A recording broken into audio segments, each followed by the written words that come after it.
Coach Sintayong memang dia telah membawa banyak perubahan di peringkat semua label ya, lolos ke Piala Asia. Lepas tu untuk yang tertinggi adalah Piala Dunia.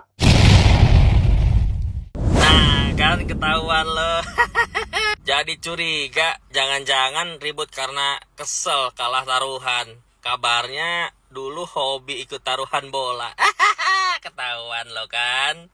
Udah gua bilang dari kemarin, jangan coba-coba ngerecokin sepak bola yang lagi berkembang ini.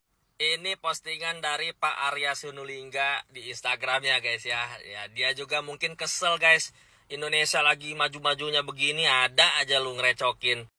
Dibilang naturalisasi 9 pemain lah, dibilang lebih bangga kalau timnas Indonesia tuh di ini pemain lokal lah. Ya gua mah nggak mau dibantai 10-0 lagi sama Bahrain. Sama Filipina aja kalah 4-0. Ya ilah, kayak gitu dibanggain lu mah. Udah guys, akuin aja ya, kalau kita mengandalkan pemain lokal di timnas Indonesia, semuanya pemain lokal, nggak bakal ada kita ini di ronde ketiga. Udah segitu aja, case close guys ya. Di postingannya dia juga kemarin ya, ada yang dia nyebutin, apakah Anda tahu katanya pemain naturalisasi itu sebenarnya nggak ngelepasin paspor lamanya. Ini dijawab nih sama imigrasi nih, bagian imigrasi ya. Pastikan pemain naturalisasi timnas Indonesia sudah serahkan paspor lamanya. Artinya apa? Paspor Belandanya tuh udah kagak ada, udah kagak bisa dipakai. Kan lagian juga Indonesia nggak mengenal duit kewarganegaraan, ya kan?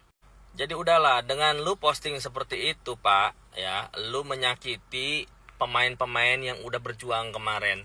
Lu menyakiti pecinta-pecinta timnas Indonesia nih, 280 juta lebih nih. Mungkin ada sebagian yang spesiesnya toel, gua nggak ngerti, termasuk lu. Kalau lu nggak bisa berkontribusi buat sepak bola, minimal lu jangan ngerecokin. Abis kan lu, kolom komentarnya juga ditutup. Ya memang langkah yang diambil sama Pak Erick Thohir itu adalah instan. Memang, tapi selama itu masih disahkan sama FIFA, ya fine-fine aja lah. Lihat tuh timnas Maroko sekarang kayak gimana gacornya, ya. Gara-gara dia ngambil pemain diasporanya masuk 4 besar Piala Dunia. Kemarin dapat perunggu Olimpiade. Apa kita nggak mau kayak gitu, hah? Semua aspek juga kan lagi dibangun sama Pak Erick Thohir. VAR diadain, Betul. ya. Pembinaan usia muda dijalanin lagi. Oke? Iya. Jadi udahlah ya Pak Gonta-Ganti. Kalau misalkan nggak bisa berkontribusi buat timnas Indonesia, minimal diam, tonton aja, nikmatin ya. Udah. Saya lihat ya, saya sebagai warga asing dari Malaysia melihat perkembangan sepak bola di Indonesia. Sejak Pak Erick Thohir menjalani program ataupun melaksanakan program yang dia lakukan sekarang ini, yaitu ingin mencapai sehingga 150 orang pemain semua peringkat, lepas tu ingin menjadikan Indonesia ini 100 besar ranking di peringkat FIFA.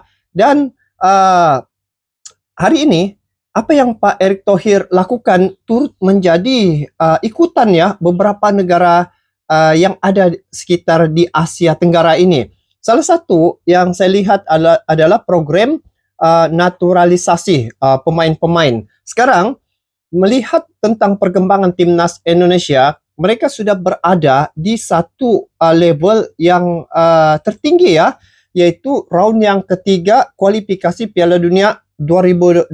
Sehingga hari ini sudah 6 poin mereka raihkan. Kalau di ASEAN ini guys, paling rekod pun 4 poin saja yang pernah diraih oleh Vietnam suatu ketika dulu ya, kualifikasi Piala Dunia.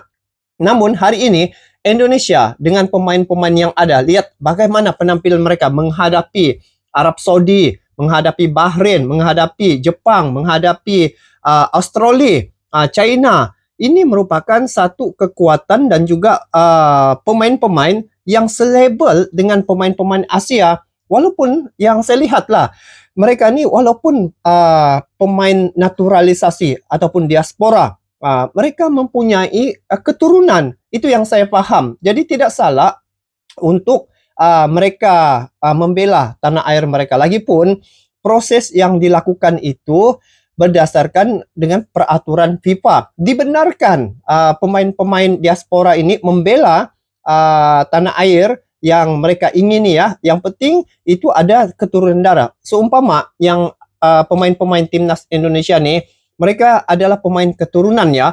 Jadi mereka mempunyai jalur keturunan daripada nenek, daripada ato ataupun keluarga mereka ya. Ada darah Indonesia tuh. Jadi bila melihat hari ini satu-satunya yang sukses di ASEAN siapa? Indonesia kan. Indonesia saja yang telah berjaya ke putaran yang ketiga kualifikasi Piala Dunia untuk 2026 ini.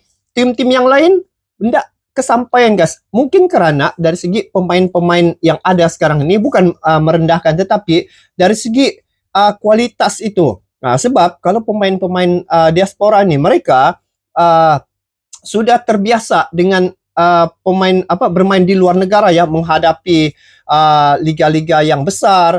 Jadi ini satu pengalaman yang baik. Jadi apabila Pak Erick Thohir melakukan program ini, lihat hari ini Indonesia menjadi tumpuan menjadi tumpuan publik, menjadi tumpuan bukan sekadar tanah air, tetapi seluruh ASEAN, malah luar negara juga turut menyoroti perkembangan timnas Indonesia. Mereka juga kaget ya, kenapa tiba-tiba satu tim muncul dalam musim kali ini, yaitu Indonesia, sampai ke putaran yang ketiga. Ada berbaki lagi 4 laga. Jadi kalau saya lihat, sungguh pun kalah di Piala AFF itu tidak termasuk dalam kalender FIFA. Dan saya melihat ya, apa yang ditampilkan oleh timnas Indonesia, pemain-pemain baru-baru ini, pemain-pemain muda, itu adalah sinkronis dengan jadwal peringkat FIFA, peringkat AFF, lepas liga. Jadi kalau bertentangan, mungkin dia tidak dapat menampilkan pemain-pemain yang mereka ingini, seperti mungkin yang Rizky Ridho ataupun pemain-pemain hebat lah. Mungkin ada keperluan lain. Contohnya mungkin persiapan untuk menghadapi Piala Dunia. Sekarang ini fokus utama adalah Piala Dunia. Kalau saya lihat untuk Indonesia lah, fokus beri tumpuan sepenuhnya pada Piala Dunia. Kalau AFF ini laga biasa ya, dia tidak termasuk dalam kalender FIFA. Menang kalah itu nomor 2. Sekarang ini yang lebih tinggi AFF dan juga Piala Dunia. Ini sekarang nih Indonesia berada satu puncak yang tinggi ya, berada di putaran yang ketiga menuju pada Piala Dunia guys. Kalau ini jadi guys, Indonesia berjaya ke Piala Dunia, ngebom lagi guys. Memang bom, memang akan jadi gempak. Negara-negara Eropa sana akan kaget. Ada wakil dari Asia Tenggara ini sampai ke Piala Dunia. Ini sangat memberi satu sejarah yang besar. Indonesia mencetuskan fenomena yang tidak disangka-sangka berlaku. Nah, ini zaman siapa? Zaman Pak Erick Thohir. Jadi beberapa program ini ada beberapa negara sudah mengikuti jejak Pak Erick Thohir, seperti program naturalisasi ya. Lepas itu program-program lain, yaitu dari segi pengurusan ya, manajemen. Ada beberapa pemimpin yang sudah jumpa Pak Erick Thohir seperti Medempang, TMJ. Ini pasti ada misi yang besar lagi yang akan dilakukan nanti guys. Makin kesini tuh kayaknya ya, omongan pengamat sepak bola yang bisa dipercaya itu cuma Bung Binder kayaknya. Yang lain tuh pelin-pelan dulu bilangnya. Yang penting Indonesia, yang penting bisa masuk Piala Dunia dulu. Walaupun dibantai di sana, di apapun di sana nggak apa-apa. Yang penting bisa masuk dulu, ya kan? Sekarang beda lagi. Masuk Piala Dunia. Kalah di Piala AFF dan segala macamnya, STE out segala macam. Apaan? Kardus banget anjir. Gue sangat sepakat yang dibilang sama Bung Binder ya. Di negeri ini tuh sangat sulit bekerja secara jujur, secara benar. Yang diserang ketua PSSI, yang disuruh out STY, ya kan? Gara-gara Piala Mortal Kombat. Lagian ya, Bapak Sumarji, ketua badan tim nasional kita udah bilang, Sintayong tetap di timnas dan Pak Erick Thohir tetap memegang sebagai ketua PSSI. Gak usah diadu domba, gak usah dibentur-benturin. Beliau juga berucap, posisi STY hari ini tuh menurut beliau itu harus tetap dipertahankan. Kalau ada evaluasi, perbaikan itu harus. Kalau out, belum, karena memang nggak ada urgensi sama sekali. Lagian dari awal beliau juga udah bilang, dari awal kan memang tidak ada target di AFF. Ya kan, target kita adalah kaderisasi. Ya kan, AFF itu dipergunakan untuk kaderisasi. Cuma itu, udah. Sekali lagi beliau menegaskan, jangan mengadu domba. Itu nggak baik, memang nggak baik, Pak. Jangan bikin suasana di federasi menjadi tidak baik. Perjuangan timnas Indonesia masih sangat-sangat berat di kualifikasi Piala Dunia. Mari kita fokus itu aja udah. Dan untuk elu ya, selain pengamat sepak bola yang pelin-pelan itu, dan untuk elu ya, elu siapapun kalian yang disewa menjadi buzzer, lu sadar nggak ha, kelakuan elu tuh bukan cuma mengganggu seorang STY, tapi juga timnas secara keseluruhan, bahkan rakyat Indonesia. Dan kalaupun misi kalian itu berhasil ya, misi kalian itu berhasil untuk memecat seorang STY, ganti pelatih baru, siklusnya bakal tetap sama, gak ada yang berubah kayak gitu terus aja terus dengan mental 700 perak seperti elu, siapapun kalian buzzer yang dibayar itu. Sehingga untuk yang terakhir kalinya, ya kan, udahlah, come on man, mari kita bekerja sama aja, saling support satu sama lain, ya kan, karena mimpi kita untuk bermain di Piala Dunia sebentar lagi udah di depan mata. Kita masih punya match penting nanti bulan Maret. Masih ada match penting. Betul. Jangan membuyarkan fokus timnas, jangan membuyarkan fokus para pemain, karena lu tahu kelakuan lu itu dibaca juga beritanya sama pemain-pemain kita, dibaca juga sama mereka. Udahlah, come on man, jangan merusak suasana. Mari kita mendukung timnas sampai titik darah penghabisan, sampai kita bisa lihat bahwa timnas Indonesia juga bisa bermain di Piala Dunia. Mimpi seluruh rakyat Indonesia. Vamos, bravo timnas. Sayangnya guys, Coach Sintayong ini kalau di Malaysia menjadi perbualan publik. Media-media Malaysia ya menyebut Pak Erick Thohir, Coach Sintayong ya. Lepas tu Federasi Sepak Bola di Indonesia, bagaimana perkembangan persepak bolaan di situ ya. Ini bila melihat apa yang telah berlaku sekarang nih, Indonesia kalah di AFF dijadikan sebagai satu bahan untuk menjatuhkan Coach Sintayong. Saya rasa sayangnya guys, Coach Sintayong guys, dia sudah membawa Indonesia ini satu peringkat yang sudah tertinggi ya. Bayangkan sejak Pak Erick Thohir menjabat sebagai ketua umum, lepas tu ada pelatih Coach Sintayong di timnas Indonesia. Daripada ranking berapa Indonesia ketika itu saya pun lupa sudah. Tapi hari ini Indonesia rankingnya itu sudah meningkat jauh, 125 kalau tidak silap. Sekarang ini pencapaian yang tertinggi ya diperolehi oleh timnas Indonesia. Lagipun ada satu perkara yang menarik yang saya amati ya, tentang semua peringkat timnas Indonesia nih, kategori timnas Indonesia, peringkat umur, semua lolos ke Piala Asia. Guys, jarang-jarang berlaku nih guys, tetapi Indonesia sudah sampai semua lolos ke peringkat lolos ke Piala Asia. Hari ini zaman siapa? Coach Sintayong. Dan gandingan ini saya lihat Pak Erick Thohir dan Coach Sintayong, mereka cukup serasi ya. Sebab kalau di Piala AFF ini, yang setahu saya lah, penikmat sepak bola ya, menikmati perlawanan-perlawanan sekitar yang ada di Asia Tenggara ini, Indonesia dia tidak memasang target pun untuk Piala AFF ini. Yang mereka ingin nih fokus kepada Piala Dunia. Sebab berbanding AFF dan Piala Dunia lagi besar marketnya guys, lagi besar dia punya value. Kalau AFF ini, lihat saja Indonesia menampilkan pemain-pemain bawah 22 tahun saja. Mereka mungkin pemain-pemain utama ini dibagi rehat, dibagi tumpuan ya untuk persiapan menghadapi Piala Dunia. Sebab Indonesia guys, hari ini satu-satunya yang menjadi wakil dari ASEAN ya adalah Indonesia. Jadi seluruh ASEAN sekarang mengharapkan perjuangan timnas Indonesia. Bayangkan kalau main baru-baru ini ada kecederaan, lagi sakit guys. Sedangkan perjuangan timnas Indonesia hari ini ke label yang sekarang ini, ke kualifikasi putaran yang ketiga ini bukan mudah. Dan bukan mudah juga negara-negara di Asia Tenggara ini bisa melepasi sampai ke peringkat ini. Lihat, Vietnam sekalipun guys tidak sampai ke peringkat ini. Thailand tidak bisa. Malaysia pada hari guys sudah tukar pelatih zaman-zaman itu. Jadi Indonesia dia sudah berada di landas yang betul. Itu yang saya lihat guys, Indonesia sekarang berada di landasan yang betul, jalan yang benar ya, dengan ketua umum yang betul-betul power lah guys. Dia punya pengaruh cukup luas, cukup berpengalaman, cukup matang, cukup berwibawa dan juga cukup mengetahui tentang dunia sepak bola. Dia pernah memimpin Inter Milan suatu ketika dulu. Sekarang Oxford. Dan hubungannya dengan FIFA memang luar biasa. Sehingga kan menentang ada hari itu Gunia ya dengan Indonesia, Gianni Infantino, Presiden FIFA datang guys. Itu bukan diundang, tetapi dia datang sendiri menemui Pak Erick Thohir ya. Nonton bareng ketika perlawanan itu.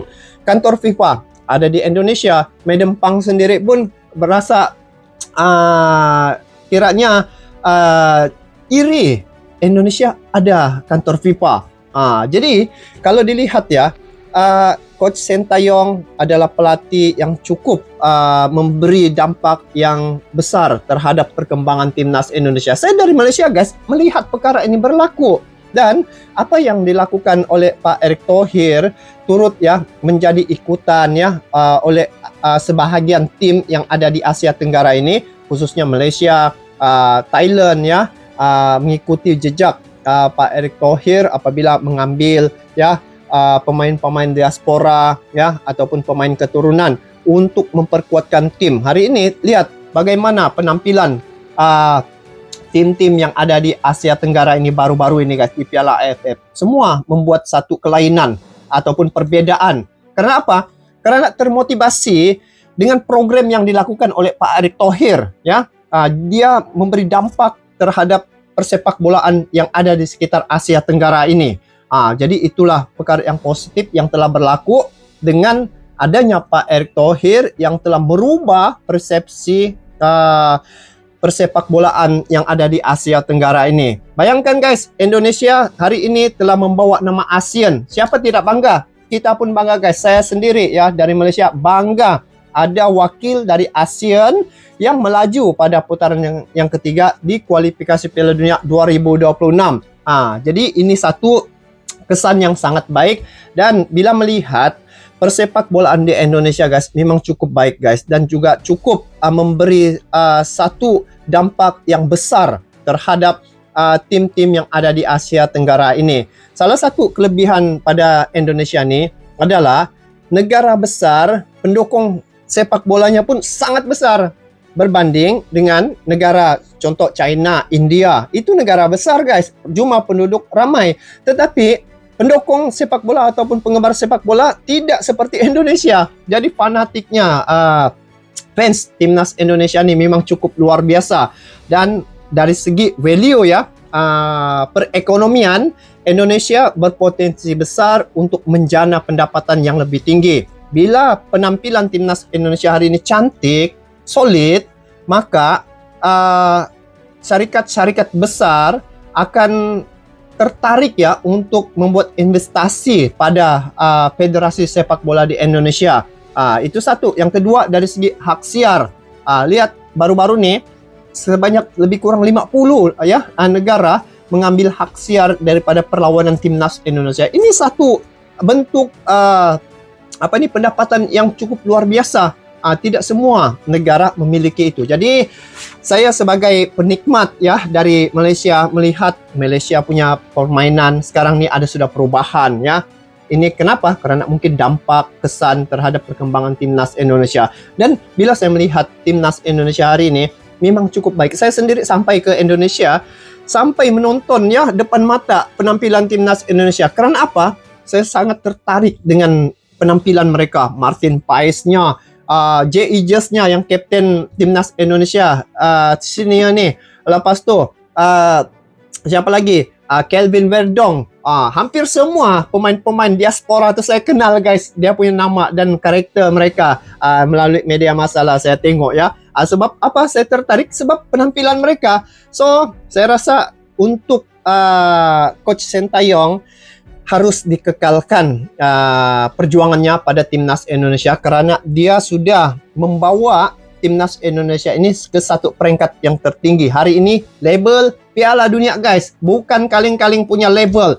Piala Dunia yang bakal akan ditempuhi oleh timnas Indonesia pada Maret nanti guys. Jadi itu yang harus difokuskan. Beri dukungan sepenuhnya terhadap perjuangan Timnas Indonesia, kepada Coach Sintayong, kepada Pak Erick Thohir ya. Sebab hari ini kita kena bersatu guys. Sebab ini adalah mewakili ASEAN. So ASEAN guys ya, mewakili ASEAN Timnas Indonesia ini. Jadi kita se-ASEAN harus bersatu mendukung perjuangan Timnas Indonesia. Itu yang saya rasa dan juga harapkan kepada semua yang menonton video ini. Semoga begitu juga terus mendukung perjuangan Timnas Indonesia. Jangan dikecam-kecam, jangan dimanfaatin lah atas sedikit kelemahan ataupun sedikit kekurangan itu. Kalau di AFF itu dijadikan alasan, saya rasa tidak berbaloi dengan apa yang telah dilakukan oleh Federasi Sepak Bola Indonesia, oleh Coach Sintayong membawa tim itu sampai ke peringkat yang tertinggi ya. Lagipun Coach Sintayong membawa pemain-pemain di Piala AFF ini baru berapa hari guys. Dari segi kombinasi itu rasanya tidak seperti mana yang diharapkan. Tetapi ini yang lebih utama, yaitu Timnas Indonesia Senior ke Piala Dunia. Untuk kualifikasi putaran yang ketiga ada 4 laga lagi yang harus kita beri tumpuan, beri dukungan terhadap perjuangan mereka. Jadi itulah harapan ASEAN sebenarnya terhadap Timnas Indonesia. Coach Sintayong memang dia telah membawa banyak perubahan di peringkat semua label ya, lolos ke Piala Asia. Lepas tu untuk yang tertinggi adalah Piala Dunia, ditempuhi tidak lama lagi dari sekarang. Jadi kita doakan agar perjuangan Timnas Indonesia terus sukses di bawah kepimpinan Pak Erick Thohir, di bawah kepelatihan Coach Sintayong, Pak Sumarji, dan semualah yang terlibat dalam memperjuangkan Timnas Indonesia saat ini. Jadi guys, apapun itu saja untuk kali ini. Saya rasa tertarik ya untuk topik kali ini karena ya siapa tidak mau ada wakil dari ASEAN yang mencipta satu sejarah di Piala Dunia. Indonesia memang terbaik. Jadi kita bertemu lagi di video akan datang. Sampai jumpa lagi. Assalamualaikum warahmatullahi wabarakatuh.